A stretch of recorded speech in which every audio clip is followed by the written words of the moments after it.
This story is a detailed record of how the termites named money, jealousy, and inferiority gnawed away at the deepest parts of this house of friendship, causing the souls of 3 men to crumble. It is also a story about one man who designed this collapse and in the end smiled serenely upon the pile of rubble.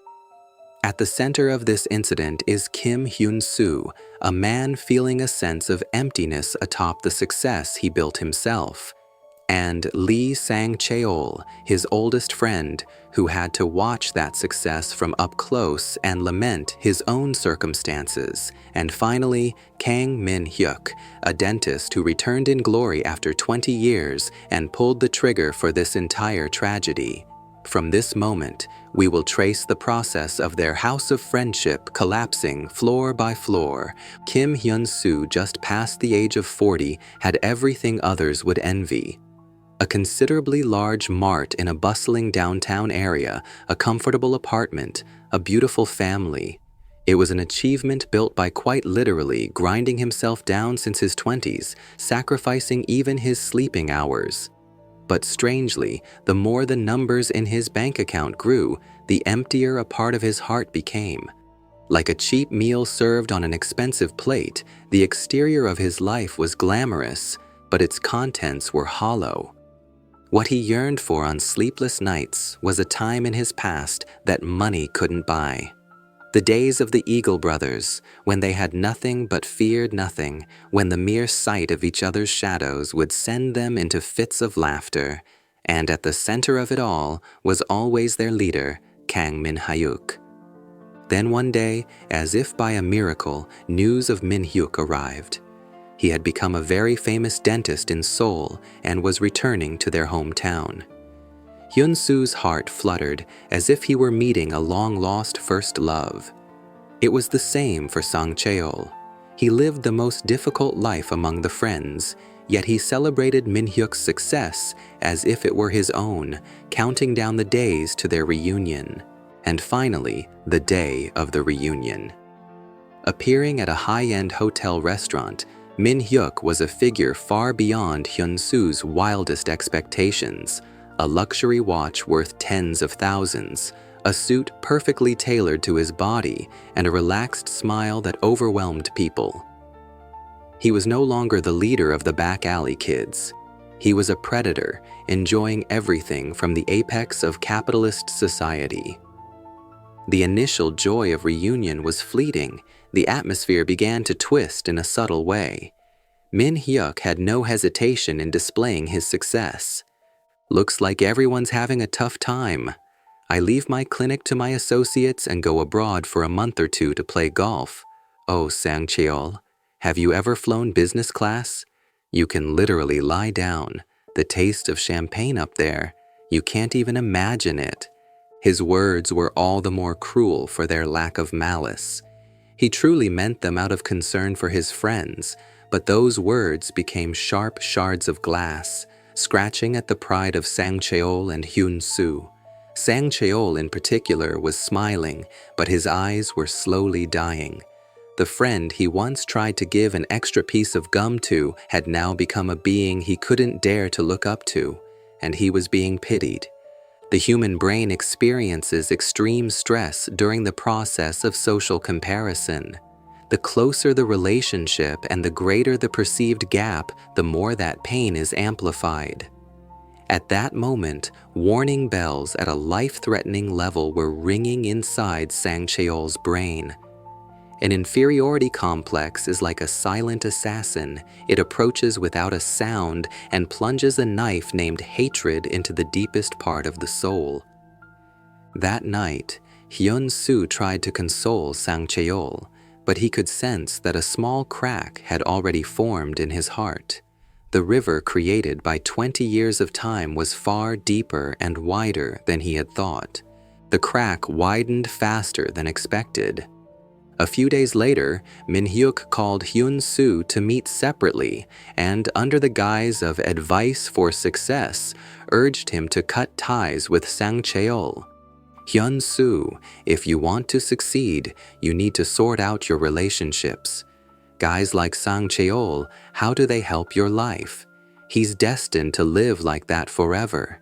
You need to cut off that negative energy fast. His logic was so cold and precise that Hyun-soo momentarily couldn't find the words to refute it. The authority principle, which makes us unconsciously trust the words of those in higher social positions, was clouding Hyun-soo's judgment. And from that point on, the relationship between Hyun-soo, Min-hyuk, and Sang-cheol began to unravel in earnest. Min-hyuk intentionally excluded Sang-cheol from their gatherings, and the more he did, the more miserable and betrayed Sang-cheol felt. It didn't take long for the suppressed emotions to explode. At a shabby bar, the three men crossed a river from which they could never return. "Who do you think you are, meeting without me? Am I that much of a joke to you?" At Sang-cheol's cry, Min-hyuk put down his wine glass with a look of disgust. "Hey, can't you take a hint? You're old enough to know your place. This is why I don't associate with beggars." Beggars. That one word ended everything. But Min-hyuk's assault didn't stop there. He stabbed at Hyun-soo's deepest insecurity. "Hyun-soo, do you know why we're different? I make money while patients bow to me saying thank you. You make money while bowing to customers saying welcome. We live in different worlds. Our very nature is different." The word nature. Hyun-soo's mind went completely blank. Rage, like blood flowing in reverse. Extreme humiliation paralyzes rational thought and turns a person into a slave to the most primal desire for revenge. That night, having given up on everything, Hyun-soo called the man he believed to be his last remaining friend, Sang-cheol. And that call became an invitation that would lead him to the gates of hell. As if he had been waiting, Sang-cheol said he would introduce him to an amazing problem solver. He called this man the one who designs human destiny. Sang-cheol's old car left the glittering city behind, driving as if being sucked into a darkness devoid of streetlights. At the end of a labyrinth that seemed disconnected from the map of the real world, a decrepit, sinister building stood like a ghost.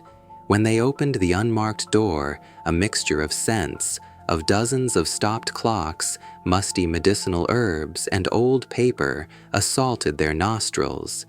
The man who greeted them, the coordinator, seemed less like a shaman and more like an old master craftsman who had renounced the world, or perhaps a retired surgeon. His eyes, from which no emotion could be read, seemed to view human beings as mere components or raw materials. He only glanced at the bundle of cash, 10 million won, that Hyun-soo offered, then spoke as if uninterested. "I will take the money later. First, I must confirm if your hatred is genuine. A half-hearted anger does not make for good material." He began to ask Hyun-soo everything about Min-hyuk. When he was happiest, what he feared the most, what his pride was made of. It didn't feel like a consultation, but rather a meticulous observation before dissecting prey. After listening for a long while, the coordinator nodded as if satisfied. The material is of the highest quality. The higher the pride and the greater the achievements, the more satisfying they are to tear down. He presented several options for revenge to Hyun-soo as if showing him a menu: complete bankruptcy, social ruin, or permanent physical injury. When Hyun-soo, blinded by his desire for revenge, said he wanted the most painful method, he smiled chillingly. The greatest pain comes from forcing someone to constantly recall their most brilliant moments while chewing on their present downfall. The pain of the flesh dulls with time, but the pain of the soul only becomes sharper. He took out a small wooden carving of a human hand and a rusted needle from an old desk drawer. "That dentist, he's right-handed, isn't he?" For a surgeon, the most important thing is delicate hand skills, especially the sensation in the thumb. He must have achieved all his wealth and fame with that hand. What if he were to lose that one thumb? The coordinator whispered as he stuck the needle into the thumb of the wooden hand. He would no longer be able to hold his surgical tools, and the skills he spent a lifetime learning would become meaningless. Every night, he will look at his own useless hand and curse the fact that everything he built was a mere mirage. My design is a precision strike that slowly eats away at the soul. There are no cancellations. However, even I do not know when it will manifest. It will be at the moment the string of fate is stretched most taut. His words held not the mysticism of curses or spells, but the cold conviction of one who has completely seen through the human psyche. Hyun-soo felt fear, but at the same time a wicked sense of pleasure. He had already crossed a river from which he could never return. A month later, Min-hyuk contacted him as if out of a lie. He apologized for everything and said he wanted to be friends again. Hyun-soo was suspicious, but he also held on to a final glimmer of hope that their friendship could be restored. He had no idea that this kindness was just an act, a prelude to his own death. Min-hyuk lent Hyun-soo a luxury suit and asked him to drive his car. On a deserted road, he lured Hyun-soo out of the car by claiming there was a strange noise.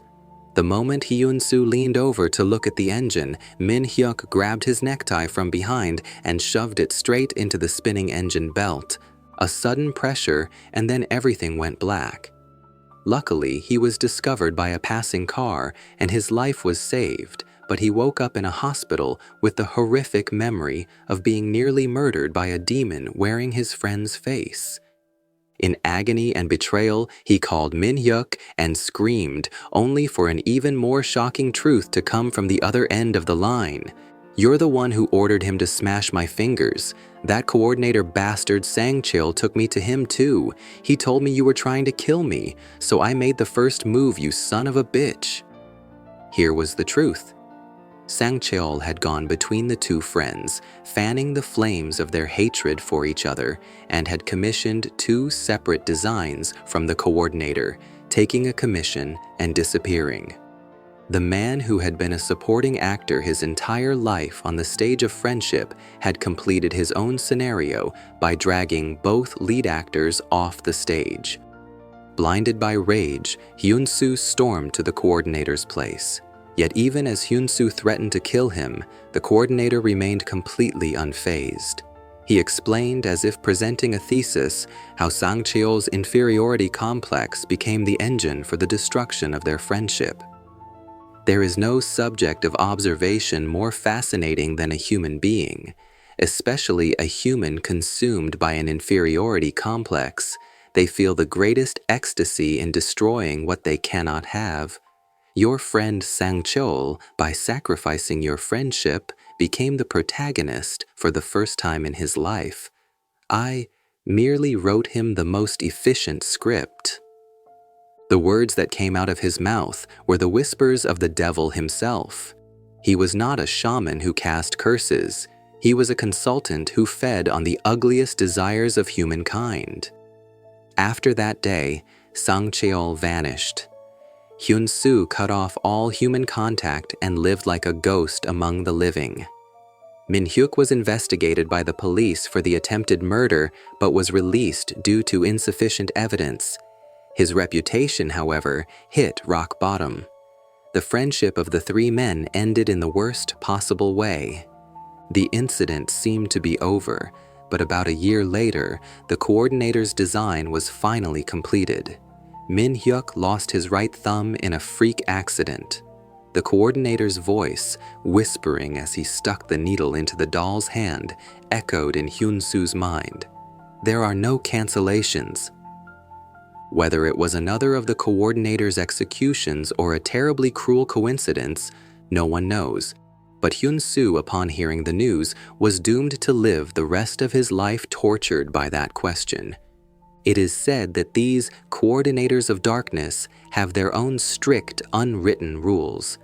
First, you never touch the family. Second, you never touch the eyes. The reason is simple. The victim must watch every moment of their own downfall, every instant that hope turns to despair with their own two eyes, and suffer for eternity.